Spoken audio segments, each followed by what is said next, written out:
বাঁচাতে এলো দীপা। হ্যাঁ বন্ধুরা, আমরা এমনটাই দেখতে পাবো অনুরাগের ছোঁয়া ধারাবাহিকের আগামী পর্বগুলোতে।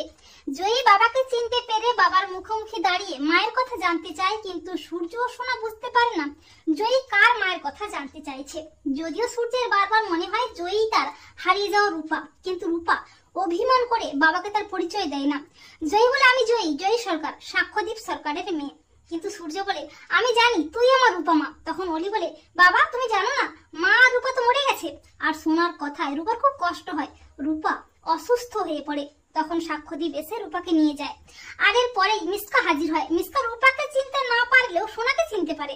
মিসকা বলে, চারুকে ও সোনাকে শেষ করে ফেলবো, আর দীপা যদি বেঁচে থাকে ওকে তো আমি নিজের হাতে শেষ করব, কিন্তু আগে সোনাকে কিডন্যাপ করব। এইবারে মিসকা কয়েকদিন পর সুযোগ বুঝে সোনাকে কিডন্যাপ করে নেয়। সোনাকে কোথাও না খুঁজে পেয়ে সূর্য অস্থির হয়ে ওঠে। সূর্য দীপাকে সবটা জানায়। দীপা পাগলের মতো অস্থির হয়ে সোনার ছবি দেখিয়ে খোঁজ করতে থাকে। হঠাৎই কয়েকজন লোক বলে, হ্যাঁ মেয়েটাকে কয়েকজন গুন্ডা মিলে তুলে নিয়ে গেল। একটা সময় দীপা মিসকার ডেরায় পৌঁছে যায়, আর সেখানে মিসকাকে দেখে চমকে যায় দীপা। মিসকা বলে, দীপা তুমি বেঁচে আছো? তাহলে তো তোমার মা আর মেয়েকে একসাথেই শেষ করবো। তখন দীপা বলে, মিসকা তুই আমাকে মেরে ফেল, কিন্তু সোনাকে ছেড়ে দে, ওর কোনো ক্ষতি করবি না। আমি সেদিনই বুঝতে পেরেছিলাম মিসকা বেঁচে আছে। মিসকা যখন সোনা ও দীপার দিকে বন্দুক তাক করে, ঠিক তখনই পুলিশ নিয়ে হাজির হয় সূর্য। পুলিশ দেখে ভয় পেয়ে যায় মিসকা।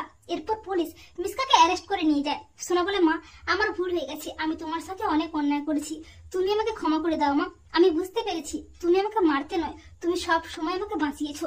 আজকে তুমি না থাকলে মিসকা আন্টি আমাকে মেরেই ফেলতো। তো বন্ধুরা, তোমরা এটাই চাও তো যে দীপা যেন সোনাকে মিসকার কবল থেকে উদ্ধার করে মিসকাকে পুলিশে দেয়? কমেন্ট করে এক্ষুনি জানিয়ে দাও তোমাদের মতামতটি।